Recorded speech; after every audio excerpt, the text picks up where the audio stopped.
Gerald Domingo, sasabihin mo na ba lahat ng katotohanan? Yes, Your Honor. Bakit ngayon lang? Initially, Your Honor, talagang pinoprotektahan natin yung 990 case na hindi sana ma-dismiss. Ano po? Hindi maapektuhan yung 990 case na nakapile sa korte po. Mr. Chair, Your Honors, kung talagang gusto nating malaman kung sino talaga ang sindikato ng droga sa PNP, dapat po nating tingnan kung sino-sino ang mga boss ni Gonzales at Ibanez. Sino ang mga boss nyo, Ibanez Gonzales? Tumawag ang dating si PNP at nag-utos na i-cancel na ang follow-up operation at i-secure si Mayo dahil baka maglinis raw ng dumi si Police Lieutenant Colonel Ibanez at patayin si Mayo. After our adjournment, last hearing, lumapit sa akin si General Domingo. Siguro nakonsensya sa pagluhod ko dito. At nagsabi na, Sir, next hearing, I will divulge everything. Good morning, Mr. Chair, Your Honors. Since this committee had already assured that this investigation is not covered by any court jurisdiction or any other agencies, may I now present everything I know on the 990 case. Noong una po ay talagang pinoprotektahan namin, sir, ang 990 case. Sa hangarin pong never makawala si Mayo sa pinag-iingatan niyang mahigit 1 toneladang shabu. Mr. Chair, excuse me. If I may bat. Yes, Senator Jinggoy. Gerald Domingo, sasabihin mo na ba lahat ng katotohanan? Yes, Your Honor. Bakit ngayon lang? Initially, Your Honor, talagang pinoprotektahan natin yung 990 case na hindi sana ma-dismiss. Ano po? Hindi maapektuhan yung 990 case na nakapile sa korte po. Okay. Sige. General Domingo, continue. Mr. Chair, Your Honors, may dalawang parte po ang aking paglalahad. Una sa 990 kilos ng shabu at pangalawa sa 42 kilos shabu pilferage. Hereunder is the chronology of events as well as actions taken by me. First on the 990 kilos. October 8, 2022, 1:15 p.m. Nakatanggap po ako ng tawag mula sa aking Chief Special Operations 4A, Police Colonel Julian Ulunan, na nagsasabing may nahuli silang pulis, pidik, at nakarecover ng 2 kilos ng shabu. 2 kilo po, Your Honors. Sa mga alauna pa lang ng hapon, Your Honors, nahuli na po si Mayo. Dito po nagsimula ang lahat. Ang pinakaunang procedural lapse kasi ang nakasaad sa batas ay kung saan nahuli ay doon na rin i-inventaryo kasama ang mga witnesses. Hindi po ginawa ng operating team yun. Pero baka po pwede tingnan din ang committee ito dahil kung sumunod sa nakasulat sa batas yung operating team, hanggang doon lang po sana ang istorya na to, na may pulis na nahulihan ng 2 kilong shabu at di na po nahuli yung 990 kilos. 1:23 p.m. nagpadala po ako ng mensahe sa noon ay Deputy Chief PNP for Operations, Police Lieutenant General Benjamin Santos Jr. Good PM, sir. For info, we just busted 2 kilos of shabu involving 1 PDIG personnel. We will be filing appropriate charges if he will not cooperate and point his source for follow-up operations. Mr. Chair, Your Honors, nabanggit ko po sa naunang mga pagdinig. Ang anti-drug operations po ay talagang hindi transactional, kakaiba po sa ibang krimen. Ang nangyayari sa field ay di po humihinto ang operation. Pag may nahuli halimbawa na buntot ng sindikato, hinahanap po kagad natin ang koneksyon niya sa ulo. Sa halip na ipaalam kagad sa buong mundo na may nahuling buntot. 2:37 p.m. Nagpadala po ako ng mensahe sa dating Chief PNP, General Azurin, at sa kaniyang command group. Base sa report ng Chief SOU-4A, we just located, sir, more or less 500 kilos of shabu. I am proceeding to the area po, sir. Dito po nangyari ang pangalawang violation, ang pilferage. Nagnakaw po ng shabu ang operating team sa pangunguna ni Lieutenant Susongko, kasama ang team niya sa IFLD. Mabuti na lang po, Your Honors, wala ako doon nung nangyari ang pilferage. Baka nakabaril pa ako ng sarili kong tao. Ang pinagtataka ko lang po sa SITG 990 ay bakit dalawa lang po ang nerestrictive custody nila pagkatapos kong i-report. Samantalang isang team yan, 6 ang What do you mean by involved. team? Sino yung 6? Yung team ng IFLD, Your Honor. IFLD. Sino-sino yun? Team lead by Sergeant Ribosora, Catarata, et al. Sir. Continue. 3:44 PM. Sumagot po si TDCO sa mensahe ko noong 1:23 PM. Sabi ni Chief, larga. 3:59 PM, dumating na po ako sa crime scene at nagpadala agad ng pictures sa dating Chief PNP at sa PNP Command Group. 4:21 PM, nakita ko po si Lieutenant Colonel Glenn Gonzales ng QCPD na pumasok sa crime scene at tinanong ko siya bakit nandun. Ang sagot niya ay, alpa ko sir ang ginamit sa operasyong ito, dapat ibigay mo sir ang reward sa informant ko.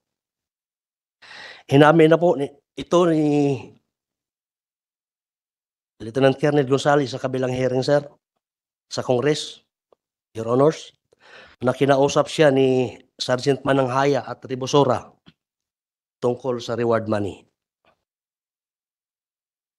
5:34 PM, ipinasa ko ang sketch report ni Colonel Oronan ng SOU-4A papunta kay dating Chief PNP at sa Command Group. Sa naturang report ay si Ni Atadero lang po ang nakalagay. Hindi na muna nilagay si Mayo kasi po may sa mga oras na to, may panukala na si Colonel Olonan at Colonel Ibanez na may makukuha pang mas malaking budiga ng shabu at si Mayo ang makapagtuturo. I was just too presumptive on the regularity of my men's performance of duty, Your Honors. 6:30 PM, dumating po si TDCO, Police Lieutenant General Santos at tiningnan ang mga ebidensya. Nagbigay din po siya ng mga payo kung ano-ano pang mga dapat gawin. Bago siya umalis, pinaalam ko sa kanya na may gagawin pang follow-up operations sa mas malaki pang budiga ng shabu at mga baril. Sumagot naman po siyang okay, paalam mo rin kay Chief na ginawa ko naman. 7:42 PM, umuwi na po ako sa bahay. Pero bago ako umalis ay kinausap ko ulit sila Colonel Olonan at Colonel Ibanez na okay na kay dating Chief PNP ang follow-up operations na gagawin. Sinabihan ko rin ang ground commander ko, Police Lieutenant Colonel Olonan, take charge. Ito po yung pinapakita ng video ng Napolcom na sinasabing nag-uusap kami at nagsabuatan para di kasuhan at itago si Mayo. Pero sa totoo lang po, follow-up operation, Your Honors, ang pinag-usapan namin doon para sa mas malaking warehouse na ituturo ni Mayo. 8:14 PM, nag-message po ang dating Chief PNP. Sino yung main target natin? 8:15 PM, sinagot ko po, mga remnants po sir ng Kuratong Baliling Osamis Group. Si Judin Francisco sir, under Copland Dragon, which was approved by TDI.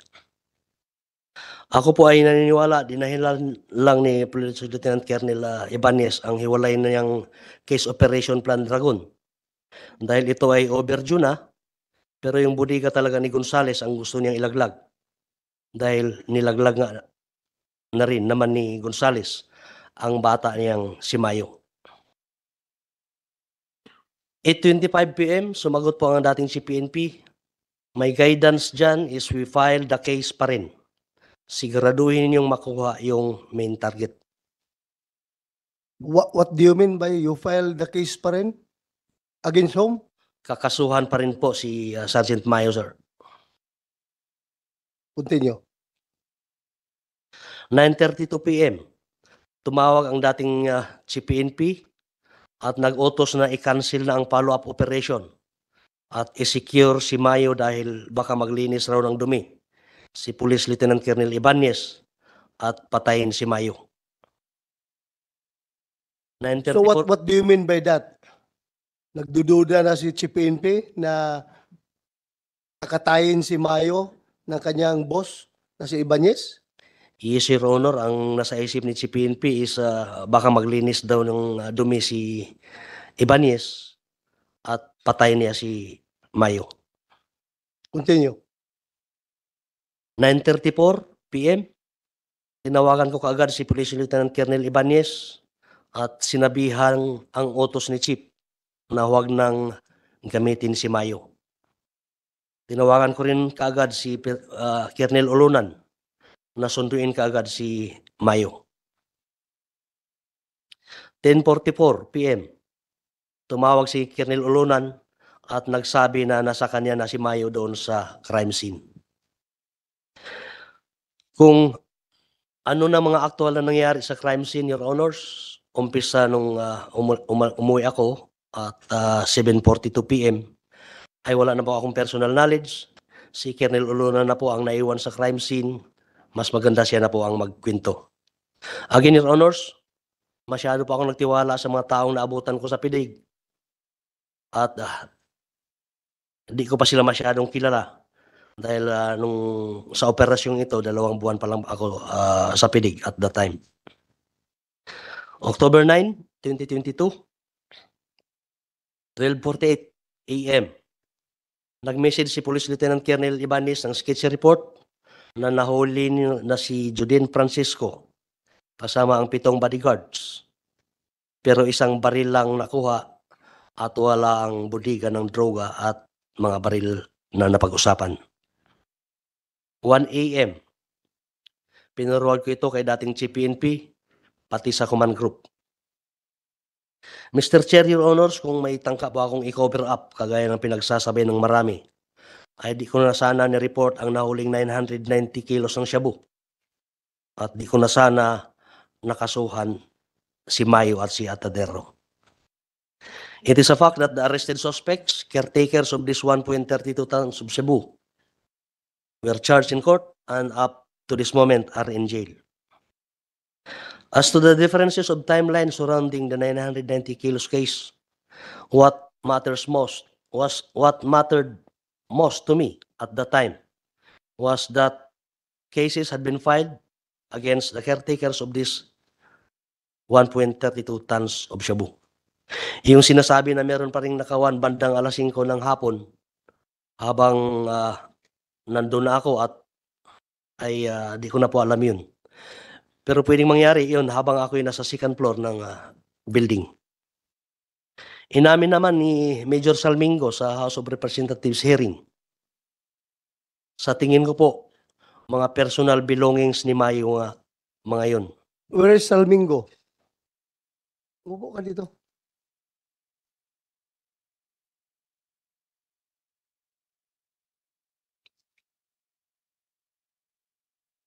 Continue. Yun po, ay namin po ni Major Salmingo na niligpit niya yung uniform ni Mayo at ibang kagamitan pa. Yun po ang tingin kong nilabas ng bandang 5:00 ng hapon at hindi na po droga yun.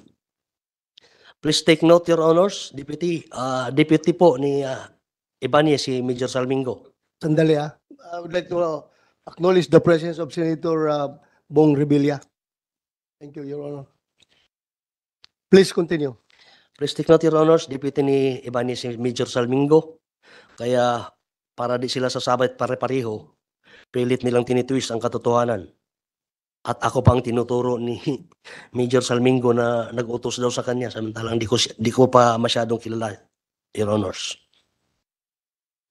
Sa mga oras na yon, ni Katiting, wala po sa isip ko na paligiran na pala ako ng mga kasabwat ni Mayo sa crime doon sa crime scene.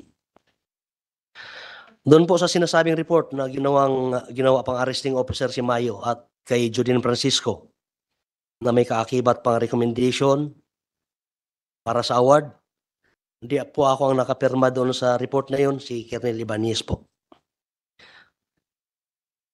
Sa tangka niyang matulungan ang bata niyang si Mayo. Pero hindi ko po ina-approvean yun. Hindi ko na in-endorse sa higher headquarters ng PNP. Baka yun po ang tinutukoy ng Napolcom na tangkang cover-up. I admit, Mr. Chair, Your Honors, that there are lapses in our entire operation, but such judgment calls and procedural lapses were done by me in good faith based on the reports of my men. Nalaman ko lang na may nakawang nangyari, Mr. Chair, Your Honors, 5 araw pagkatapos ng 990 operations. I say again, 5 araw po, Your Honors, pagkatapos ng 990 operation. Sinong nakadiscover nito? Nagsagawa po ng CCTV backtracking po ang aking Chief Intelligence na si Colonel Rodolfo Portera, Your Honor. IFLD, Intelligence and Foreign Liaison Division. Yes, sir. Chief ng IFLD. Saan si Portera? Portera. Huwag kang tago dyan. Mga main player kaya dito. Umupo ka dyan.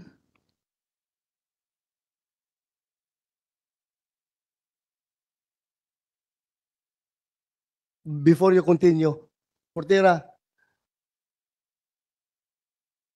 why it took 5 days for you to tapos yan, nagot na yan. Why did it take 5 days for you to consider looking for the CCTV footages around the area? Sir, actually sir, nung nagpahanap ako ng CCTV sir, para malaman ko yung actual talagang nangyari, tapos kung ano po yung nangyari dun sa 10 yun sir ng Lunes na po yun sir ng umaga nung inutusan ko si Captain Pastrana na magtingin ng mga CCTV footage sa paligid sir. So hindi muna nila nakuha kaagad yung CCTV footage sir. After mga 3 days po siguro, kung natatandaan ko siya, nagpasa muna siya sa akin ng splice ng Sir, sabi niya, ayaw pong magbigay nung may-ari. Ayun, ang plano ko nga sana sir, makuha sana yung buong hub niya para lahat-lahat ng coverage niya hanggang 1 month makuha namin. Ngayon sir, ang sabi, ayaw niya sir. So, sabi ko, kumuha ka lang ng mga significant at kausapin nyo pa rin para makakuha kayo.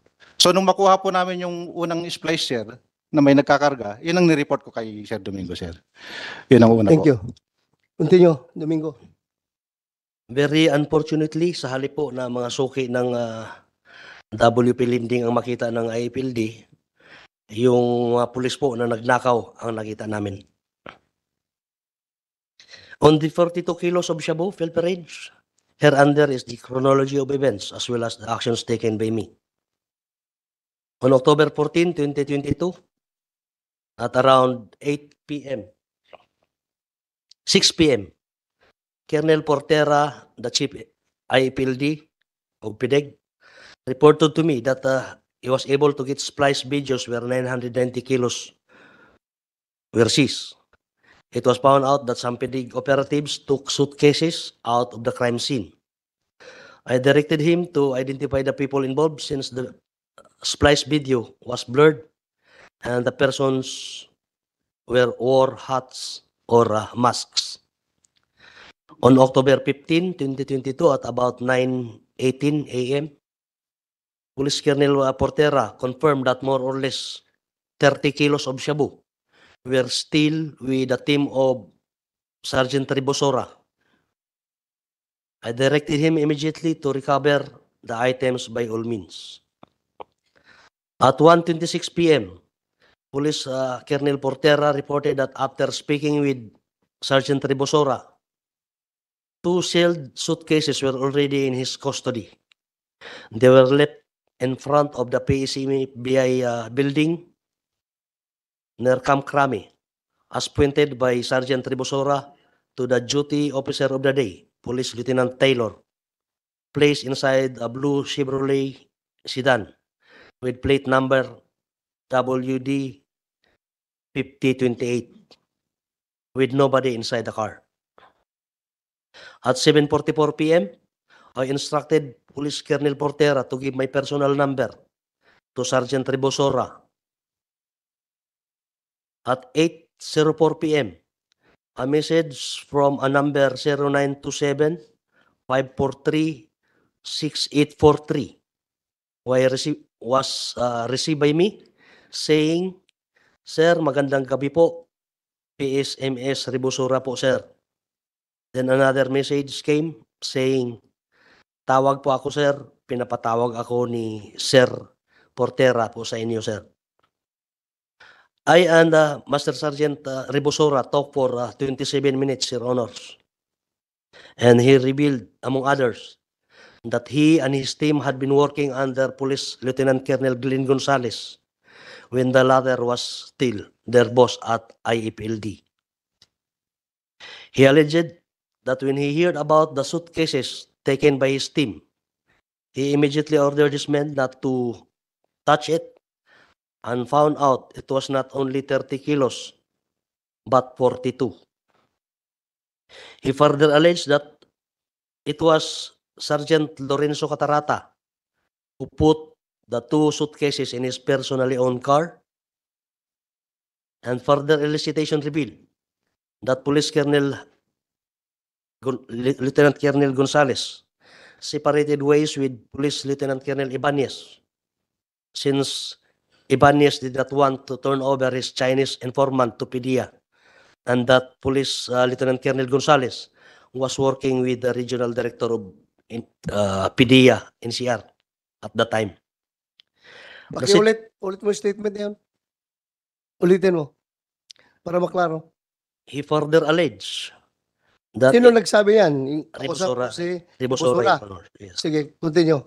That it was Police Master Sergeant Lorenzo Catarata who put the 2 suitcases in his personally owned car.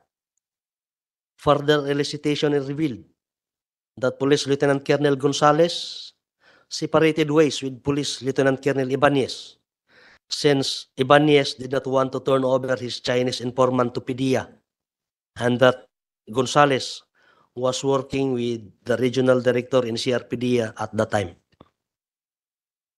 The said Chinese informant was secured by Police Lieutenant Colonel Ibanez immediately after he posted bail for another drug case, during which Police Lieutenant Colonel Ibanez team and PDEA NCR accordingly had appointed guns to each other. Nagkatutukan pa raw, Your Honors. On October 16, 2022, at about 6:22 a.m., I directed Police Colonel Portera to conduct proper inventory of the items with the presence of mandatory witnesses. After processing by the PNP EOD-9, the sealed suitcases were opened, where 42 kilos of shabu were discovered and some subsequently marked, photographed, and inventoried. Honestly, bakit hindi mo ni-require yung presence ng mga nagdakaw? Bakit pumayag ka na lang na i-turn over yung mga shabu na wala yung mga nagdakaw na sila Tribusora, Catarata, et al. What was on your mind? Bakit pumayag ka na lang na mag-surface nila yung shabu na wala yung mga tao na nagnakaw? Ang utos ko po, sir, sa Chief Intel ko is to recover the items by all means. At nung nag-feedback siya sa akin, sir, yun ang nangyari. Maybe I can explain, sir. Ang nangyari po, doon niya na-recover sa MBI, wala na yung tao. According to Stop ka muna dyan. Stop ka muna. Tribusora. Portera, ano naging transaksyon ninyo Bakit pumayag ka na lang na iiwan na lang doon ang Shabu? How did it happen? Sir, hindi naman ako pumayag na iwan doon yung shabu. Ang usapan namin, sir, kagaya nung offer niya, sir, idadala niya doon sa loob, sir, ng IFLD sa opisina. So, ang sabi ko, sige, dalhin nyo. Sino magdala sa opisina? Yung grupo ni Rebusura, sir. Sinong kausap mo? Si Personally? Rebusura, sir, ang kausap ko, sir. Rebusura? Yes, sir. Oh, tapos? Then, ang sabi niya, sir, nung bandang huli, tumawag siya uli, baka pwede kami, sir, pa-escortan sa labas, papasok. Okay. So, kaya ang ginawa ko, sir, tinawag ko yung, wala naman po kami standby force nung panahon na yon. Tinawag ko yung duty officer of the day. And then yung mga duty, sir. Dinagdala sila ng patrol. Sabi ko, dahil humingi-hiningi niya yung number, sir, ng susundo, doon sa may labas ng Karame, hintayin nyo doon at papasok sa loob. Yun, sir. So, ang nangyari, sir,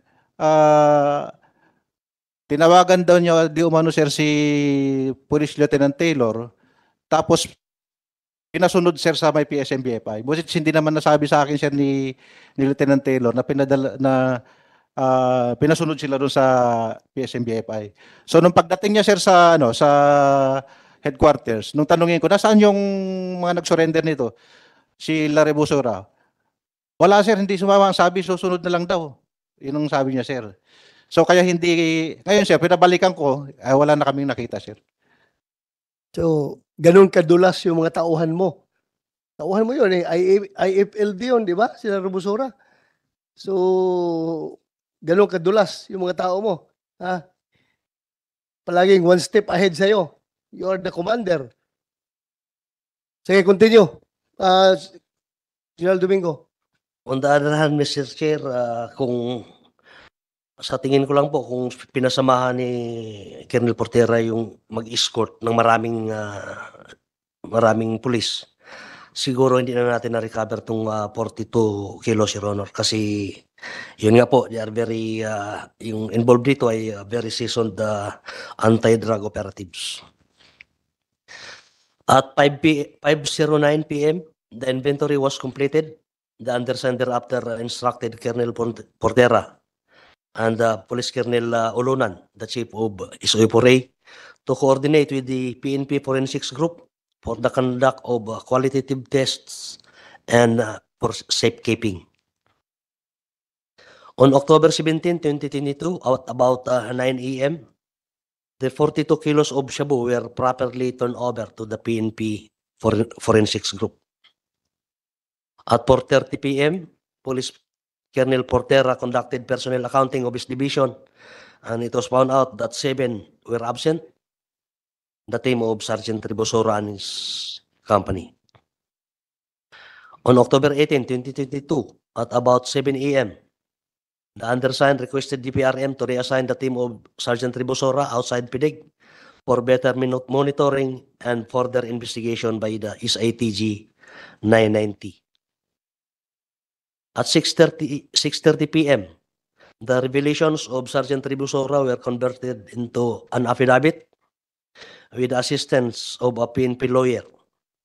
However, he changed his mind and was no longer willing to sign his affidavit.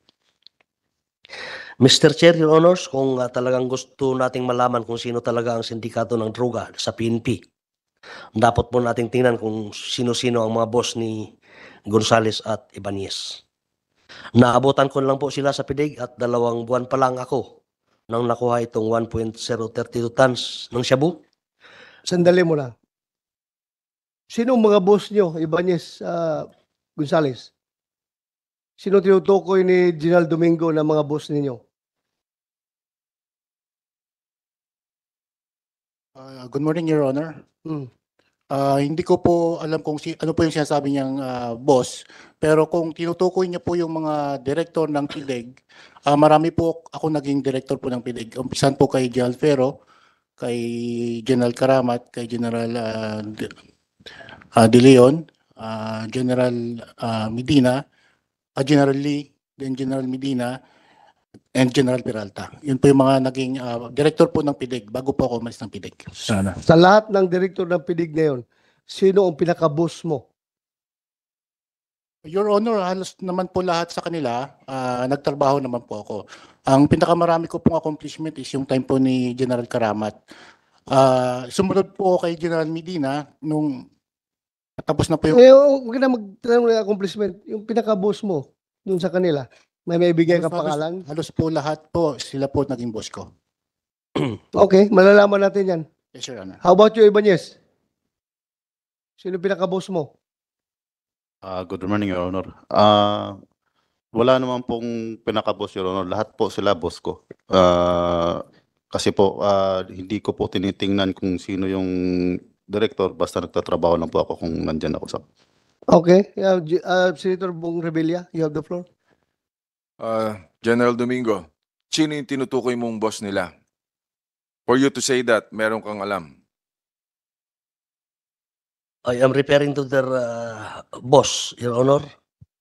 Kung sino yung kumuha sa kanila at dinala sa PIDIG. Sino yan? Sino yung pagkakaalam mo na kumuha sa kanila na dinala sa PIDIG? I am not sure, Your Honor. Oh, ba't ka bibitaw ng Kasi kung If you're anong not sure. taon sila na-assign ng PIDIG, Your Honor. Okay? Di ko lang masyadong sigurado kung sino ang Kasi director. unfair din naman para sa iba na mabanggit na hindi naman. Diba? So, you have to be sure. So, hindi mo alam, hindi mo kilala kung sinong yung sinasabi mong boss nila. No, Your Honor.